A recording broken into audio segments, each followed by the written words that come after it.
Hello, everyone. Welcome to the edition number 21 of our AI Governance Live Talks. Today I'm here with Ifeoma Ajunwa. Thank you. Welcome, Ifeoma. So thank you for accepting my invitation. Thank you And so much, Luiza. It's a pleasure to be here with you. my pleasure is mine. By the way, we're going to talk about Ifeoma's book. So is this one? Oops, oh, it's blurring. So the Quantified Worker. If you haven't read it, you should. It was the 14th book we recommended in the AI book club. So we're going to discuss the book today. So many of the topics we are covering. So she covered it in depth in her book. So Ifeoma, she is an award-winning law professor at the Emory School of Law. She's also the founding director of the AI and Future of Work program. She's a renowned expert in ethical governance of workplace technology. And she's also the author of The Quantified Worker, which if you haven't read yet, you should. So welcome, Ifeoma. By the way, I'm so happy that the audience already knows how it works. So you're welcome to share where you're connecting from. So let's take a look at some of the places.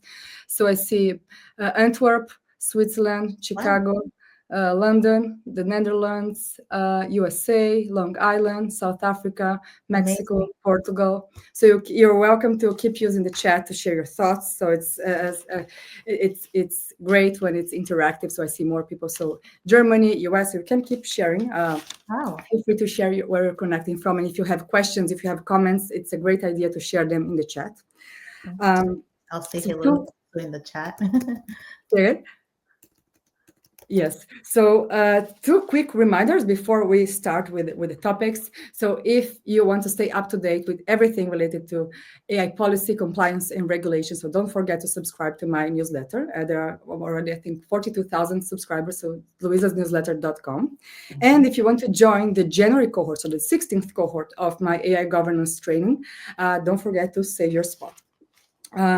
So first, I always like to start with something more personal about your story. So why did you decide to research this topic? So you're a scholar, you're an awarded scholar in this area. So why law and technology in the workplace? So how did the whole thing began? So was there a specific moment in your legal journey where you realized that's the thing I must study in depth? So how was this meeting?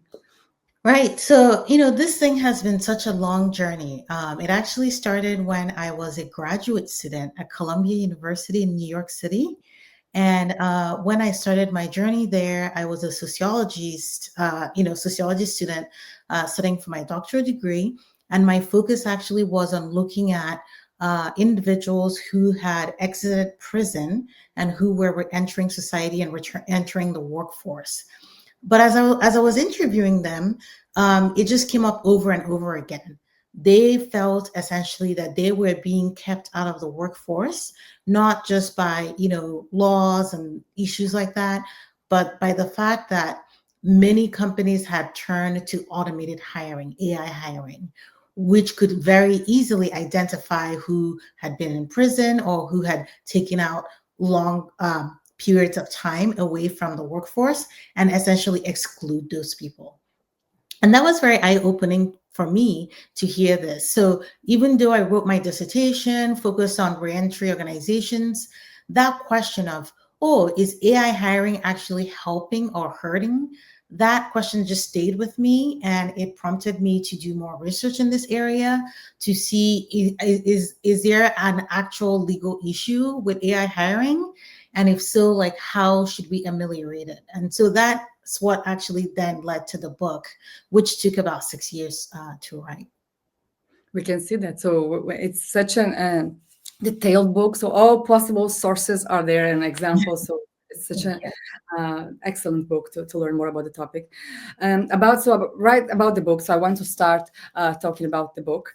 One of the parts of the book you discuss the mechanical manager. And it's such an interesting part in detail. Then you give many examples. And I think for the audience, it would be excellent. So many people haven't read it or they're not familiar with worker surveillance or what can go wrong. So it's just, okay, AI software, so everybody's using it. Why is it bad? So why cannot, if all my competitors are using it, why I shouldn't use it? I'm going to lower my costs and so on. So Right.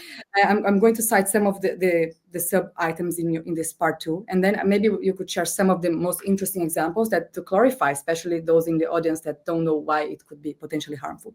So she cites in her book, so she brings automated hiring and discrimination, personality job tests, automated video interviews, the unbounded workplace and worker surveillance, workplace wellness programs, telecommuting, and health surveillance in the COVID-19 era. So what would be, I would say, eye-opening examples that would maybe convince the audience or show the audience that those technologies can be harmful? Yeah, that's such an important question. One of the chapters in the book talks about automated hiring and the discrimination that actually can be associated with it. But I start with the chapter, right, noting that it's actually a paradox. A lot of times, business leaders, they're turning to automated hiring as something that they see as more fair, right? Something that they see as less biased than human managers. But the unfortunate thing is that the bias becomes baked into the automated systems. It comes baked into the AI. Therefore, turning to automated hiring doesn't actually eliminate the bias. So I'll just give an example of that I also share in the book, and it's called the story of the Jareds. And what happened there was that a company was planning to roll out automated hiring for all its branches, but this company was smart enough to hire a lawyer to do an audit before they did this big rollout. And essentially what the lawyer did was set up an audit to answer the question, taking all the training data, right, which is like the resumes of people that work in that company. If we feed it into this machine, into this AI machine, what is it going to conclude are the two most important factors for what we should use to look for applicants, right? For what we should look to select candidates. Well, once they did that, the results were that the candidate should be named Jared, and also that the candidate had played high school lacrosse, right?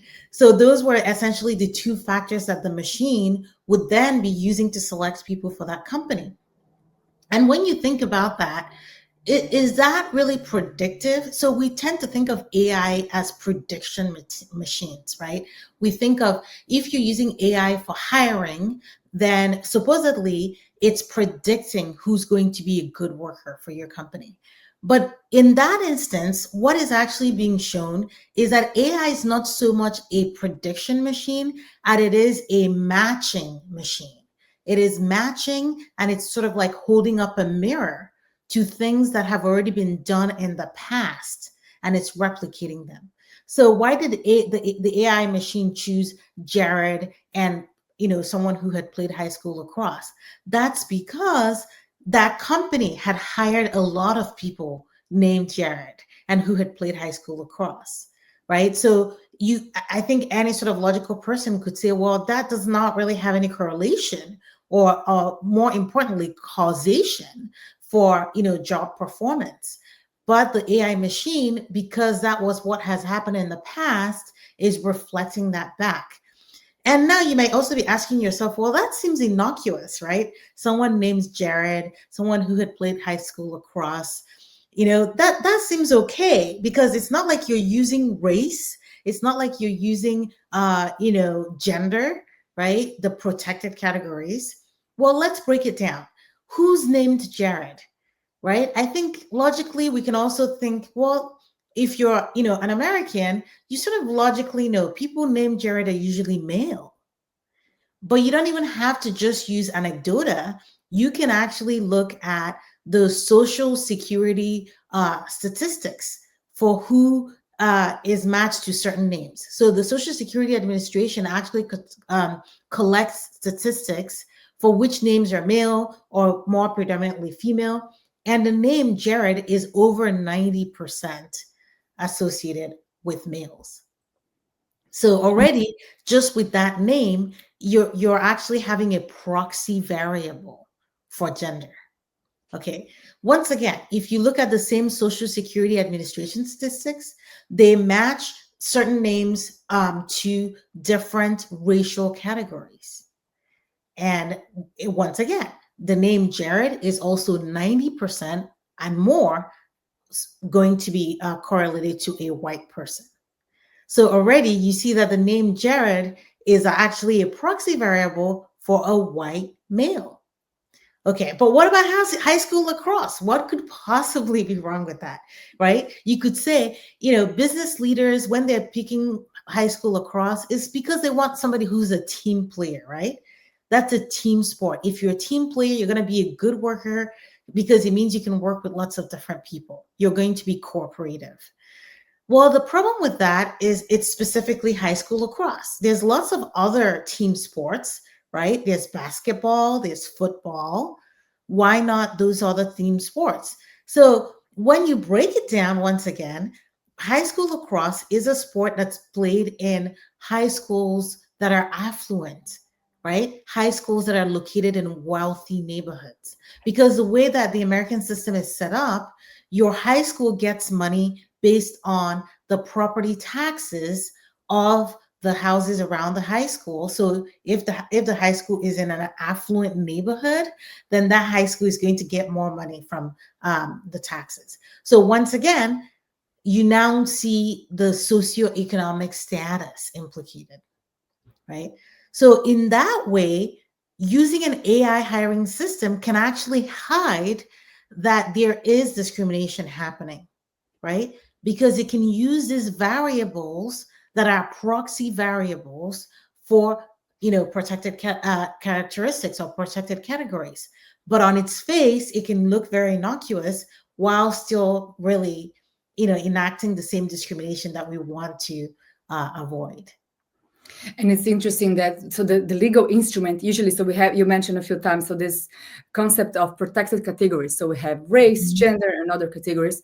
But the challenge with AI, it's that what you mentioned a few times also, that is by proxy. So it will not mention because it's from a certain race or a certain gender, but it's through proxies and through how AI training works, right? So everything, as you mentioned, so baked into the system. So and then we can think about the policy and regulatory challenges. So traditional instruments such as, or legal concepts such as protected categories, they might not work so well when AI is involved. And the story that this case that you brought, it's similar to the Amazon one. You're probably familiar with that. Right. Very, very similar. The good point of Amazon, something positive, is that they decided to not use the tool. But for those in the audience, so Amazon was developing some sort of AI algorithm to help with the hiring process.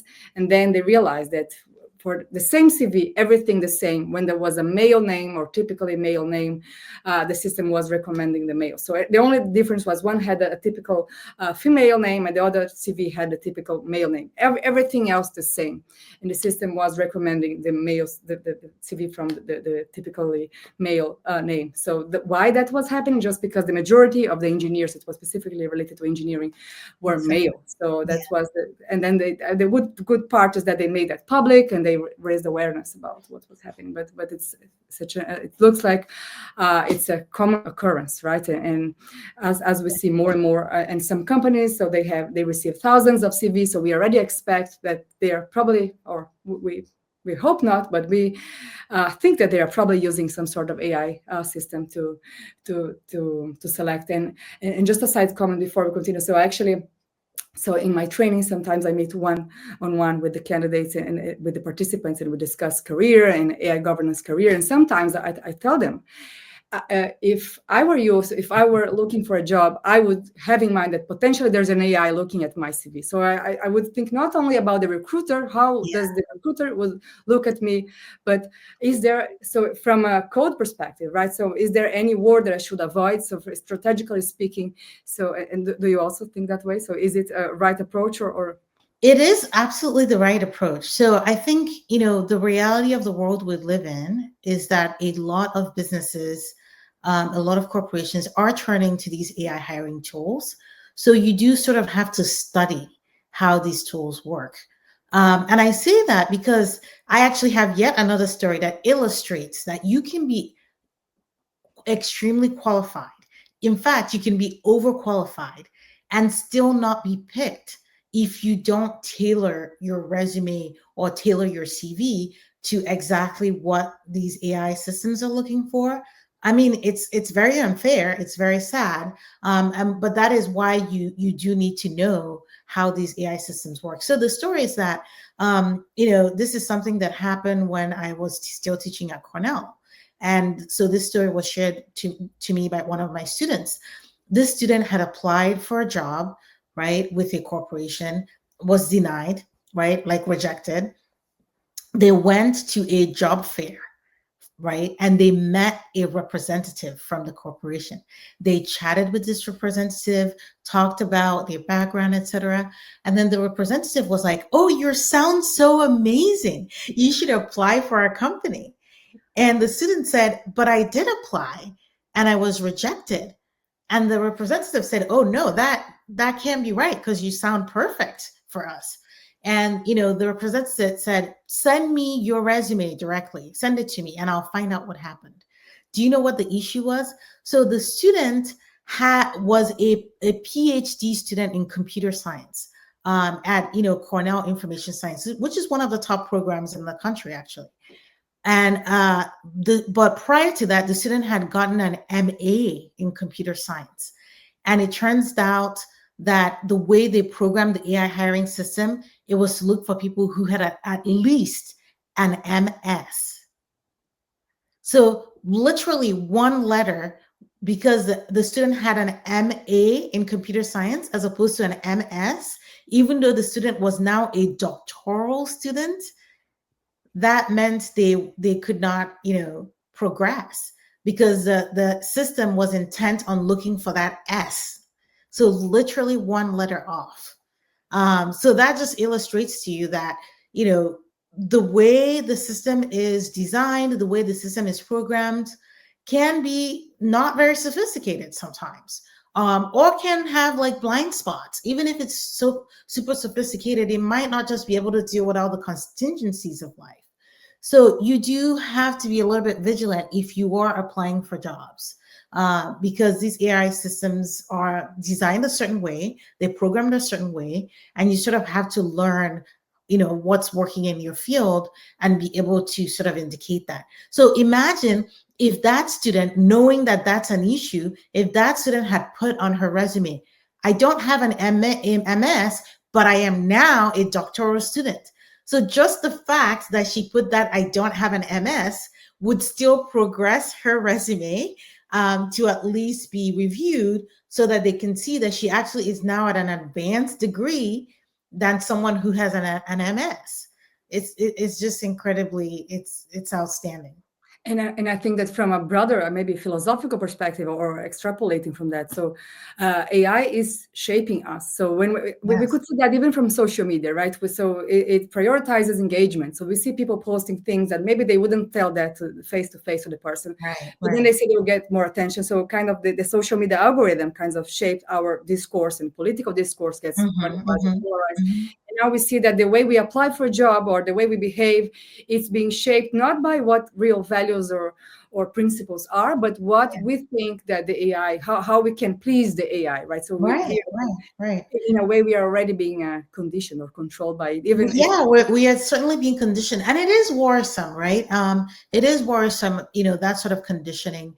And I think it does behoove business leaders, right, as they're adopting technologies, to think about what is sort of like the unintended consequences that could potentially flow from this adoption of technology. I think a lot of times there is a bandwagon effect to adopting technologies where business leaders are thinking, well, that company has adopted that technology. If I don't do it, then my company is going to fall behind, et cetera, et cetera. But I would just caution business leaders, right, to really think about, before adopting any technology, is this technology appropriate for my organization? Is it even appropriate for my field? And then furthermore, as I'm adopting this technology, what sort of safeguards right? What sort of guardrails am I putting in place just to make sure that I'm not getting the unintended, consequences that are, more deleterious and not what I want to happen? I think those considerations are quite important. You kind of anticipated my next question. So my last guest was Gary Marcus, and we spoke a lot about AI hype and the public discourse around Yes, AI and yes. politics and Silicon Valley. And when we pay attention to the discourse, the mainstream discourse, it is like this. So AI will increase productivity, will reduce costs. It's incredible. We are increasing computing power, and that's Yeah. the future. This is the mainstream. So we should do it because it's good for capitalism. It's good for reducing costs, and that's what capitalism is all about. And Mhm. what we just started that conversation now, but what would be strong counter arguments? So as a business owner or as entrepreneur or a CEO, so you have to please your stakeholders, investors. So following capitalism's logic, you should adopt whatever will make you reduce costs and increase profit. Yeah, yeah. What would be strong principles or ethical guidelines that you should take into consideration? So before, let's imagine exactly the example you gave.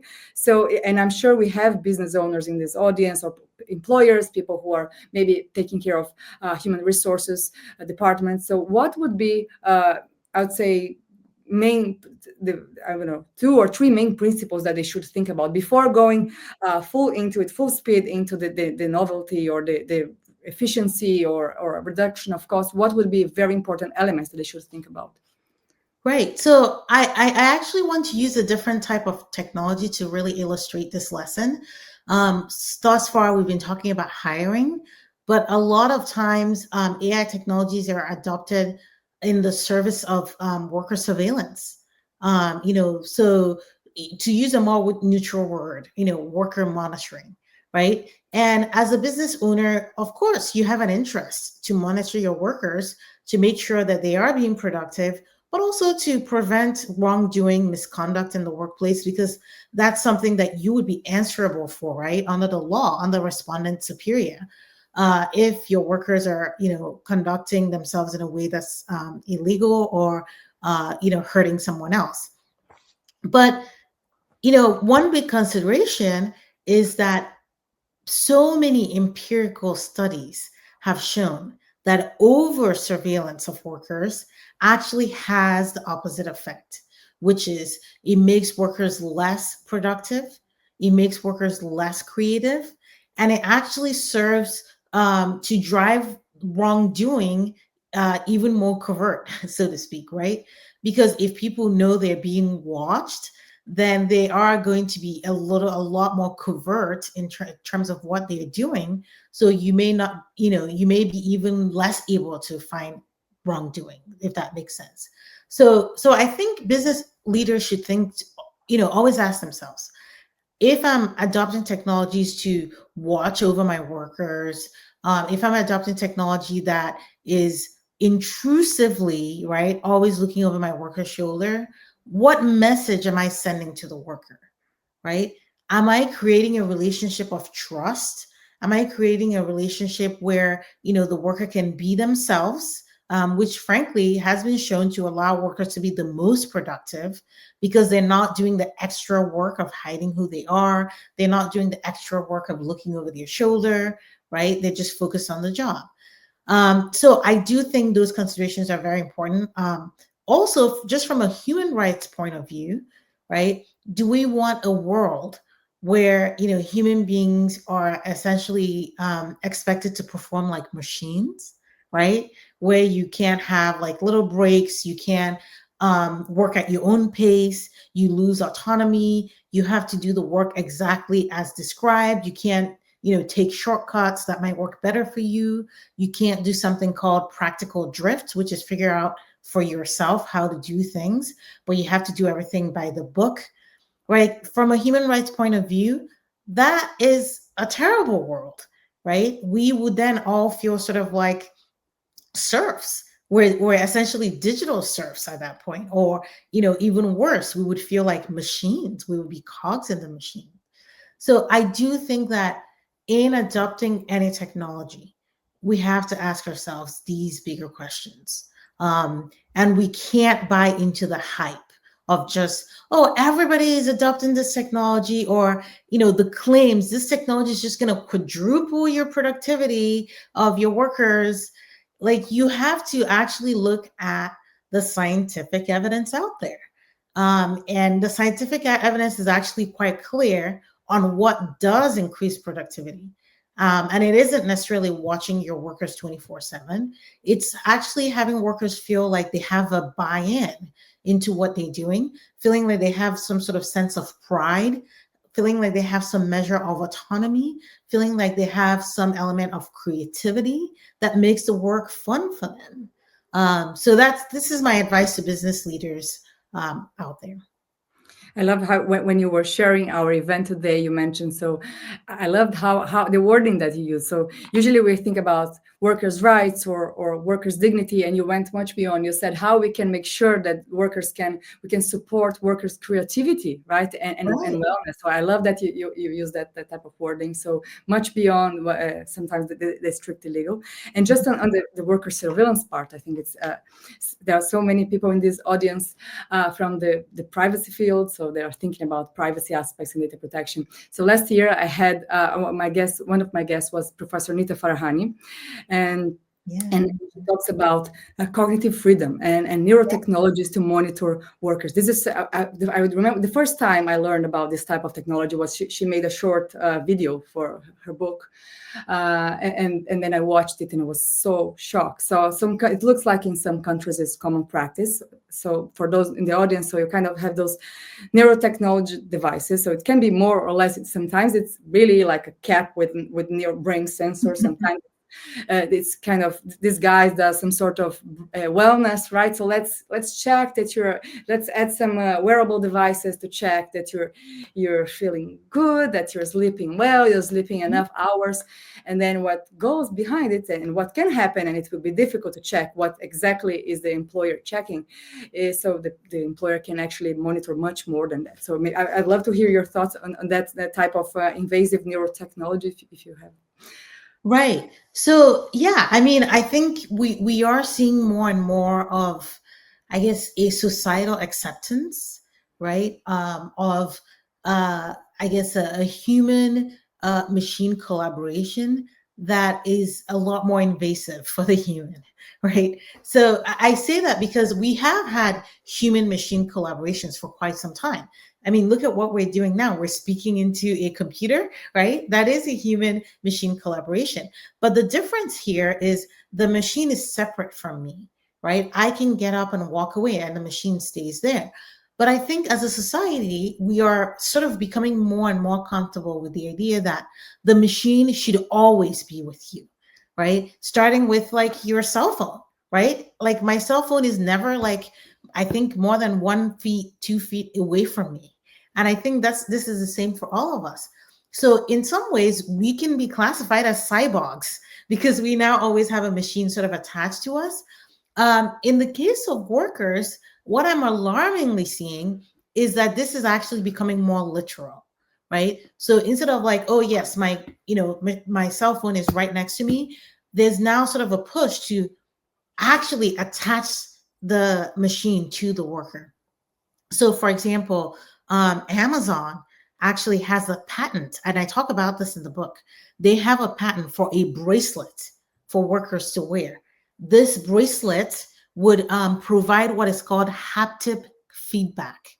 Now, they describe this as like a tingling sensation, right? But you might ask yourself, this sounds a little bit like a shock collar. Like, is this a shock collar? Is this how painful is this tingling sensation, right?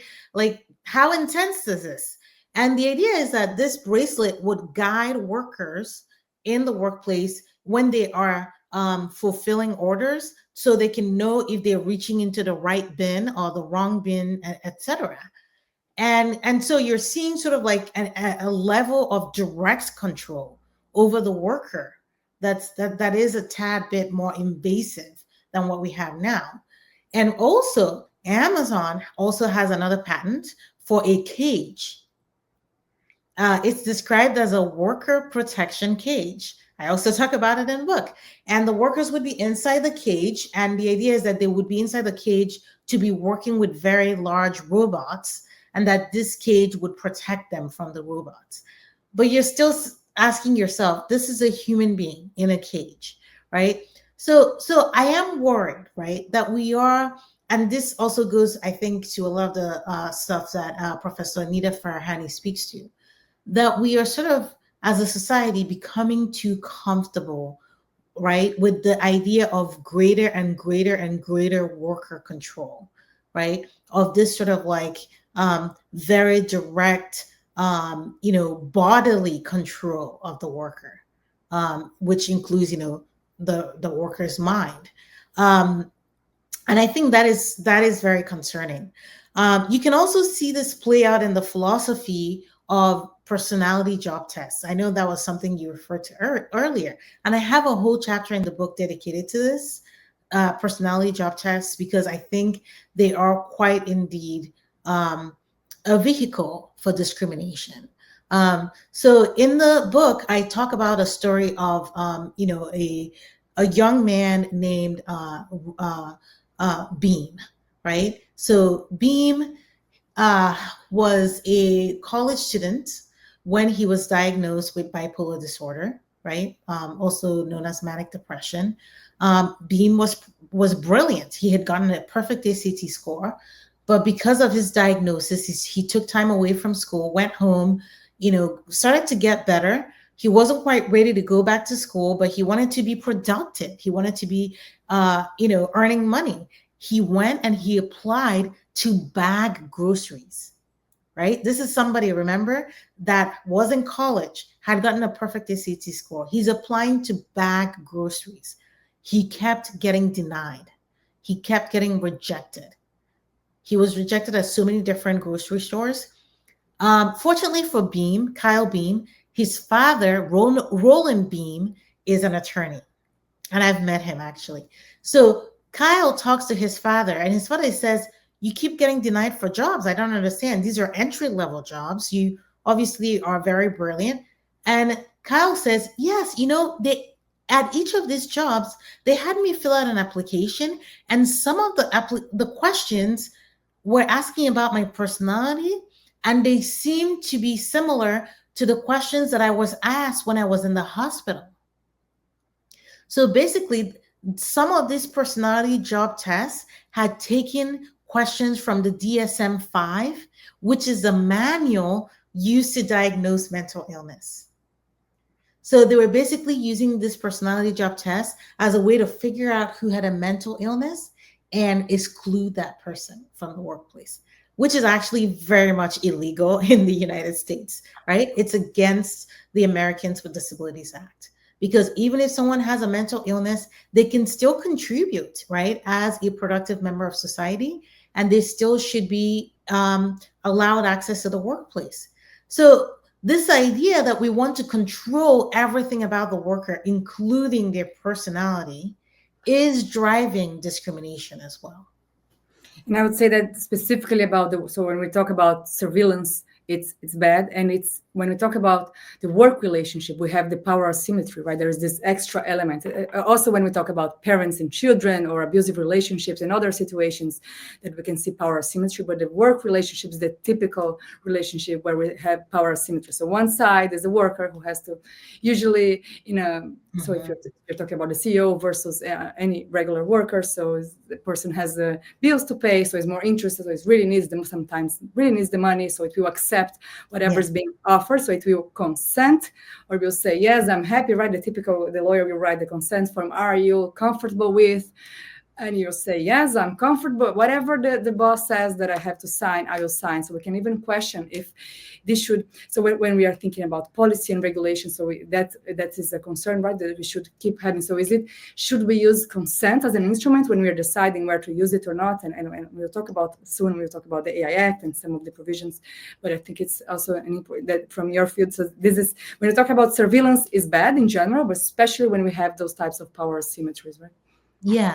So the power asymmetry issue is actually, I think, one of the biggest issues when it comes to regulating AI, because think about it. If you are regulating AI for consumers, right, there's a difference there, because as a consumer, you can choose not to use certain products. You can just say, well, that product is not going to respect my privacy, so no, no thanks. But as a worker, that becomes a lot more sticky, right? Because we all have to work for a living, right? Well, 99% of us have to work for a living. So if your employer says, "Oh, can you sign this consent for us to roll out, these machines in the workplace?"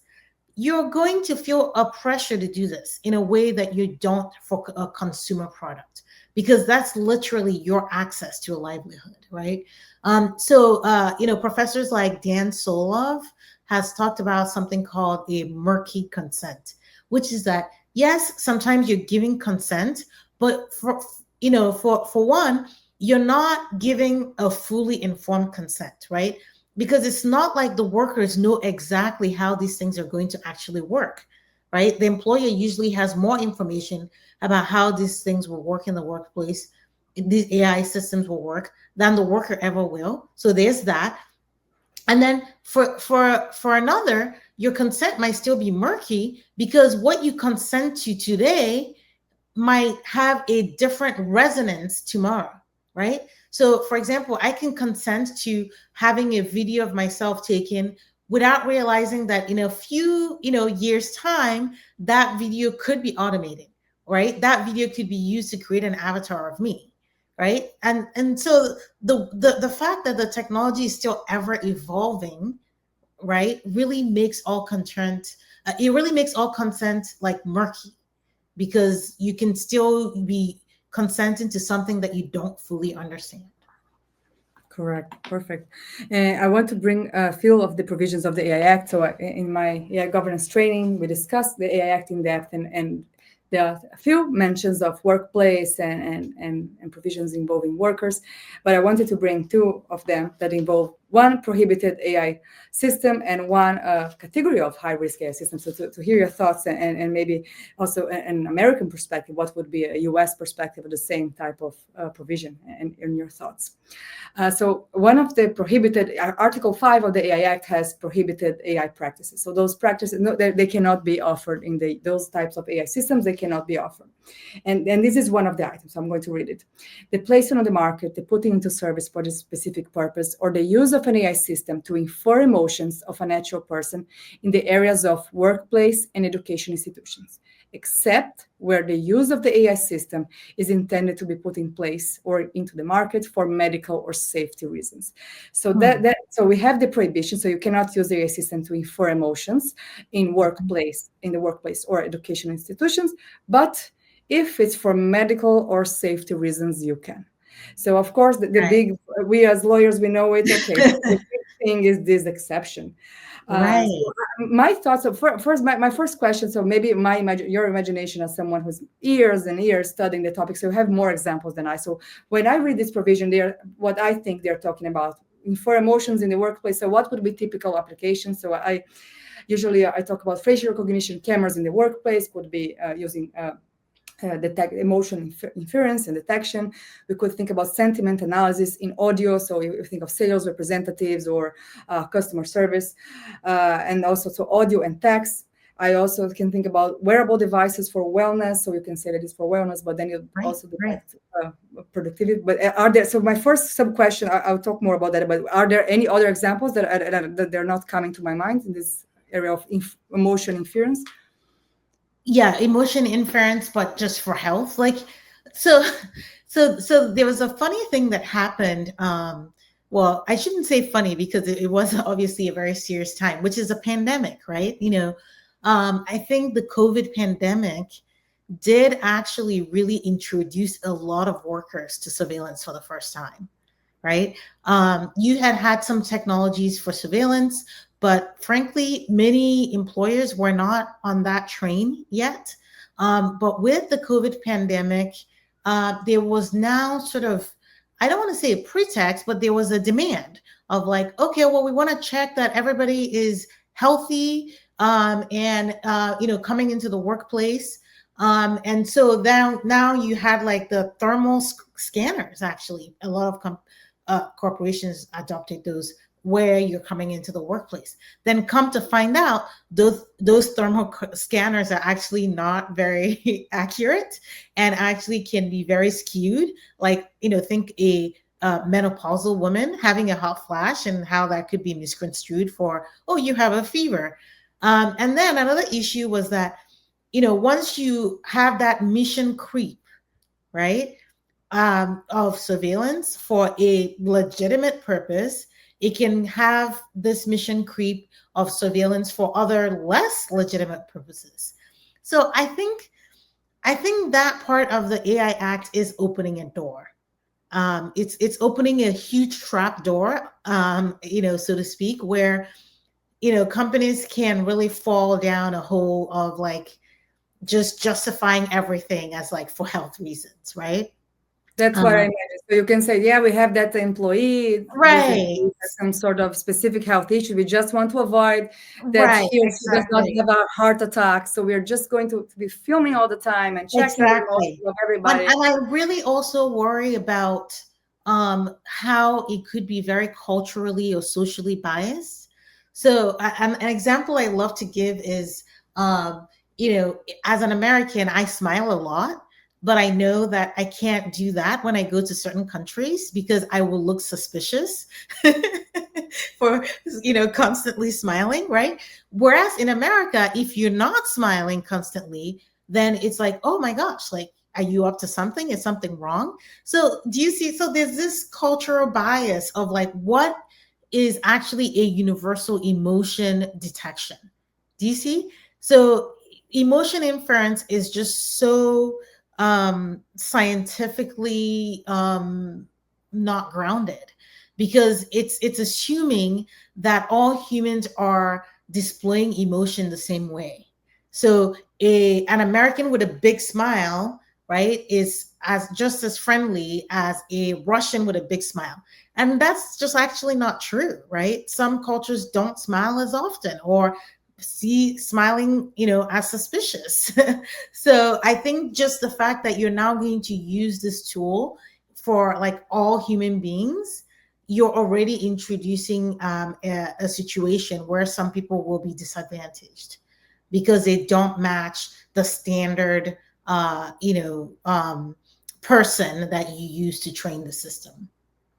And I think also when we think about audio or text analysis or sentiment Right, analysis, we right. can think of non-native speakers also, right? Yes, So someone who is having actually difficulty with the language, but it's not actually, there's yeah, no, it's just a difficulty, not necessarily so. And we know that those systems are less accurate when you have someone who is not the typical speaker. right. So all those typical AI issues, especially when we add them to the workplace. So the consequence is not only an AI powered decision, it might be you being fired. So it's Right, you're fired or you don't get the job. So one chapter of the book is devoted to automated video interviewing. There has been an explosion for automated video interviewing since the pandemic. So many corporations actually only do automated video interviewing. For one, the problem with that is that a lot of candidates don't know this. They think, oh, I'm doing my interview. Yes, I'm speaking into a computer, but it's just a recording. And then someone, a person, is going to review it. A lot of times, those companies do not have a person reviewing that. It's actually being graded by an AI first and foremost before the ones that pass that check get seen by a human. So what you get is a lot of people being disadvantaged because they don't fit the standard human. So one of my interviews was a student who is an Asian American, speaks good English, fluent English, but their accent is different. So they found that they kept failing the interview, so to speak, and they had to essentially demand a live interview with a human just so they could be understood well. Another study found that these automated video interviews also downgrade people who have Southern American accents, right? Because their cadence is different. So those people was being downgraded as less confident because the machine was understanding them to speak with an accent like they were asking a question when it wasn't, the case. So, these things are problematic because oftentimes the way these systems are trained is not to include the diversity of the human experience or the human condition. It's really more like, oh, we have one standard human being in mind, and everybody has to match that quote unquote standard human being. And that's grossly unfair. And this is something that if there was another human on the other side, it would be something that click. You don't Right. need. Exactly. It's nice to think about. So we tend to compare, right, how biased humans are and how biased machines are. But some things a human would detect in the first glimpse, in a machine, just because of the way it's trained, will maybe never detect. And Yeah, another. so I want to actually jump on that point because I saw it in the comments as well. So somebody said, "Is there a subtext in this narrative that things go well in AI in HR without AI tooling?"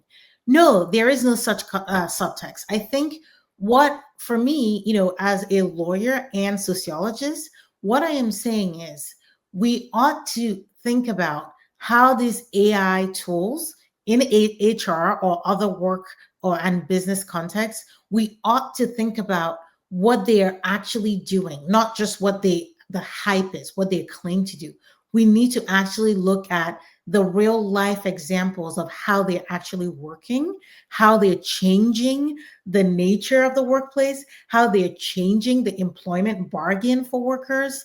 And then as a lawyer, we want to think about, are these AI tools, are they actually in conformance with the law? So it's not really about asking this question of, are AI tools better than humans or not? As a lawyer, my question is, are they following the law or not?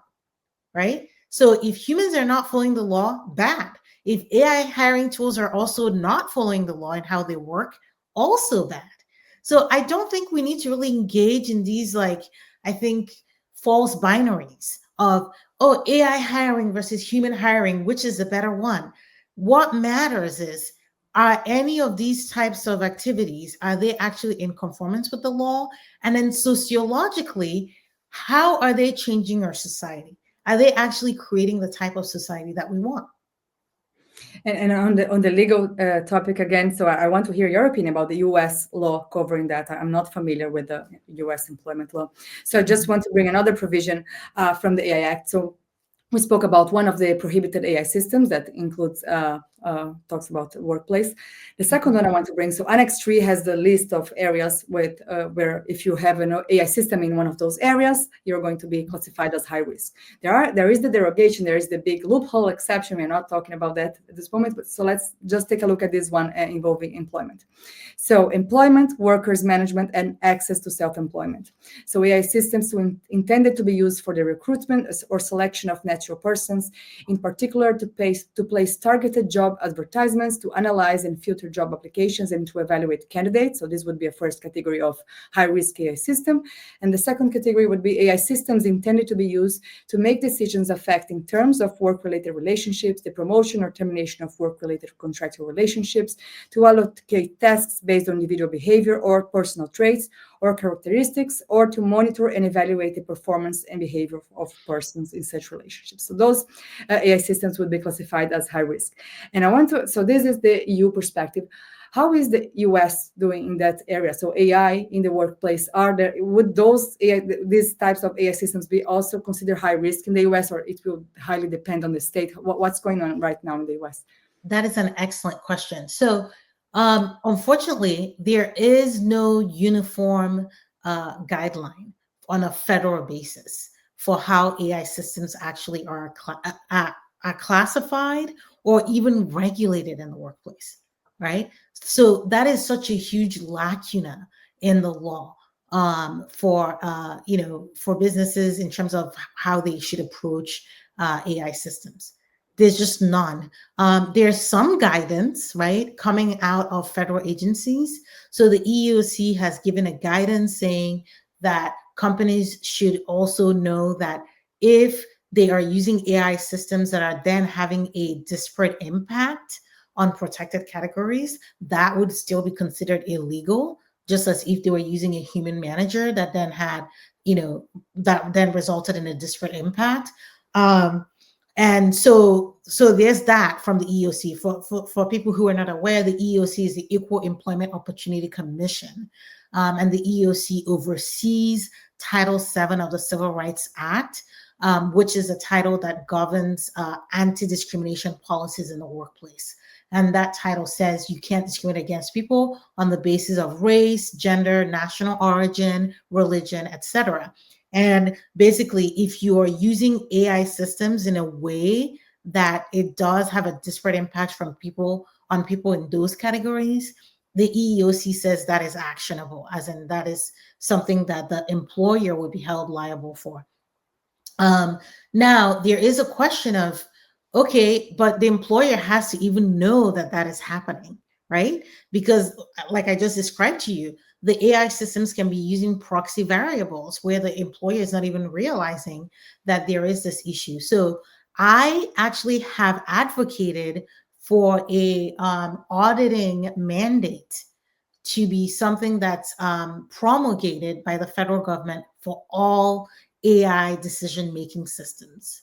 Um, Thus far, that has not happened on a federal level. It has happened on a municipal level. So the city of New York City, actually now has a law saying, it just went into effect earlier this year, saying basically that if you're using AI for any kind of consequential decision making, including for hiring, you actually have to have an auditing mechanism in place to essentially be checking that that AI system is not being discriminatory. And that auditing mechanism would have to be by a third party or some sort of human oversight measure by the employer themselves. So I'm not quite sure if it has to be by a third party. I mean, you have to obviously provide proof that you've been doing it. The way that I advocated for it is that it should be both. It should be internal and also a third party. So because obviously the third party can only tell you so much, right? And there might be some things that are sensitive that you don't necessarily want the third party to know. So then you can also do the self-auditing on a more frequent basis just to catch things. And I advocate for a safe harbor, meaning that if people are actually doing the audits and they find a problem, I argue that the law should give them like a period of time to fix things. So it's not like, oh, if you do the audits and you find a problem, then you as an employer, you're immediately liable. Because if you put that, then no employer is going to want to do the audits because that would put them, at risk. But if you have a safe harbor, then that would actually encourage employers to keep doing the audits. I love the idea of the auditing, and when we were talking about, so human oversight is a big word now, right? So when we are trying to tackle the AI black box problem, so for those in the audience, so it's difficult to explain. Sometimes not even the company which developed the AI system can explain why that decision, why the system reached that decision in that specific case. So we have this complexity to black box, and part of the arguments or policy solutions when we are, okay, so how do we fix that, or how do we do something about that? So they say human oversight, having someone who will overview the AI. And part of my PhD research, so in one of the chapters I covered cognitive biases, so I'm fascinated about this topic. And I always think about automation bias, right? So for those in the audience who are not familiar, so automation bias is this tendency observed in various studies that people tend to agree or think that the decision taken by a computer or by an AI system is true or is better than a decision made by a human. And what would be the practical consequence? So you are the human oversight person, and then you see, okay, the AI algorithm recommended X. You have to check that, but then, okay, it would be difficult, it would be complex to checking, and then you end up, okay, it's probably correct. So you have this tendency to follow. So I would like what's your view on that? So I see, especially for example, the AI Act, it relies on oversight, and human oversight comes over. And now that many countries are regulating AI, so it's like a magic wand. So you have AI, but then you add a person to do human oversight, and then we fix things. So right. So the scholar, the legal scholar that has written a ton on this is Danielle Citron, Professor Danielle Citron, who's at UVA Law and is such a fantastic scholar. And she's, I believe, the person that came up with that phrase, automation bias, which is this idea that, people tend to like trust automated things. They're like, oh, it knows what it's doing. It's subjective. It's not biased.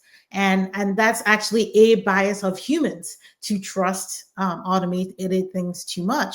And because of that, right, the human in the loop, right, that's usually how it's referred to. Oh, we need a human in the loop, a human in the loop. Because of that, the human in the loop solution is not such a perfect solution, right? Because there is a chance that that human becomes too dependent on whatever the automated system is doing and just thinks, oh, it's okay, it must be good. So I actually advocate for something else, which is society in the loop. So instead of just having this all on like, oh, one human is just checking this, it's actually society is checking this. So I know it sounds funny, like how can all of society be checking one thing? But it's really all about how you build that in, right? So if you look at my paper, Automated Governance, in that paper, I talk about the fact that in the US government, many agencies are already using AI systems. Many systems, but we don't even know.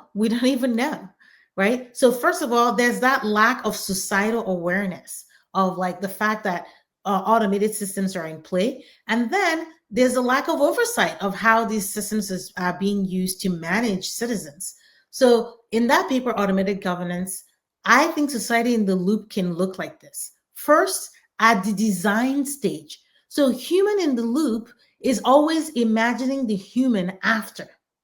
It's not imagining the human who's doing the design, right? It's just imagining the human after the machine has been adopted and, just put into place. But we actually need to imagine the human at the very beginning, who's thinking of this system, creating that system, thinking about what are the design features for that system. And that's where society especially can come in, because the government can mandate certain design features. Do you see what I mean?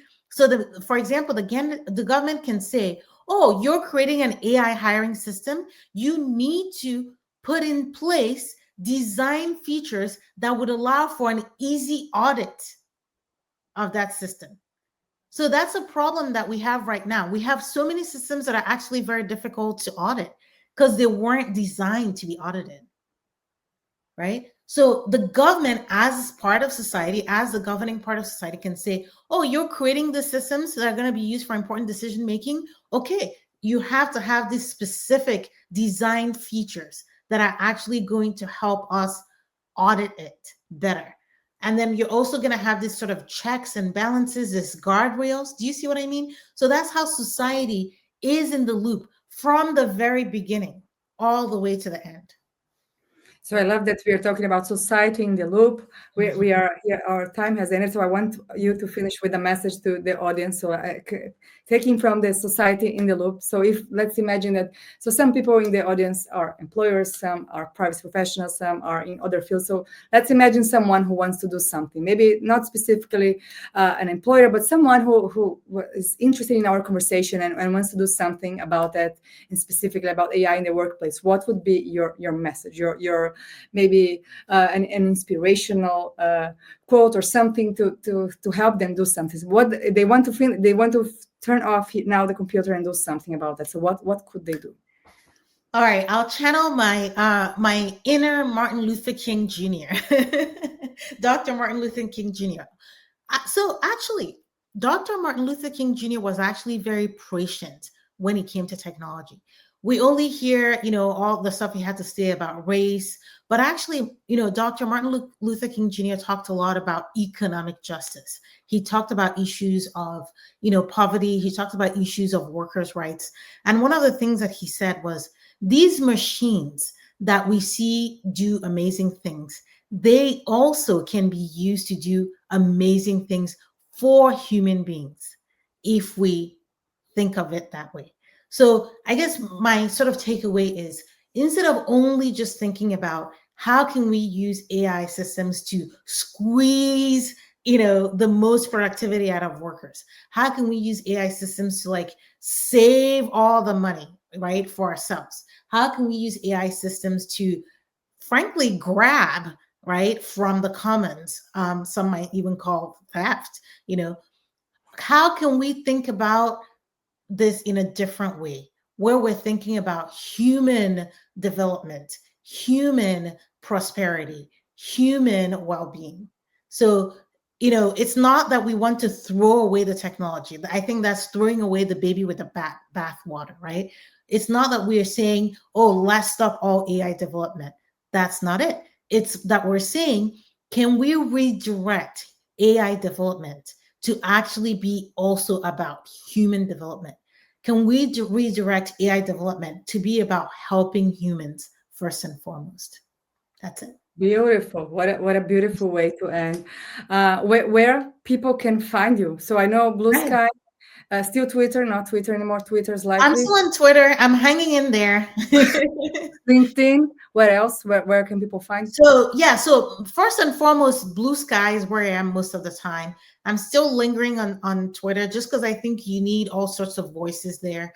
LinkedIn for sure. Just type my name in all those systems.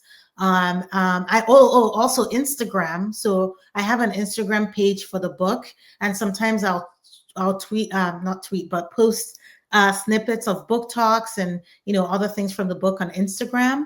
But you can also just send me an email. So my email is iajunwa@emory.edu. So you can just Google me at Emory and you can find me. And finally, I'm the director of the AI and Future of Work program at Emory, where I really am wanting to put into effect these ideals that I just shared to you, which is the idea that AI can actually be used in the furtherance and betterance of human welfare in the future of work. And that entails actually engaging with businesses and corporations to make that happen. Thank you. Excellent. Yeah. Reminder. So this is the book, The Quantified Worker. Maybe it's blurring, so I'm reading. The system here is blurred. So The Quantified Worker, if you haven't read yet, so go buy it. It's excellent. So thank you so much, Ifeoma, for joining me today. It was a pleasure, such an enlightening conversation. I think that the audience greatly benefit from it too. Thank you to the audience for always being so participative and adding comments and relevant links. So thank you again. Two reminders. So if you want to stay up to date with AI policy, compliance, and regulations, so subscribe to my newsletter also to get informed of the next live talks. If you want to join the AI governance training in January, so save your spot. And I see you again in January. So this was our last live. It's such an excellent way to Oh, thank you so much for having me. This is such a pleasure. And I've been reading through your comments, and I love how engaged this audience is. It's just outstanding to see that people are really engaged with this issue and really thinking seriously, because this is the future for all of us workers. So thank you all for coming. I truly appreciate it. Thank you so much. So thank you, everyone. Bye-bye. I see you in January 2025. Bye-bye, and thank you. All right. Take care. Bye.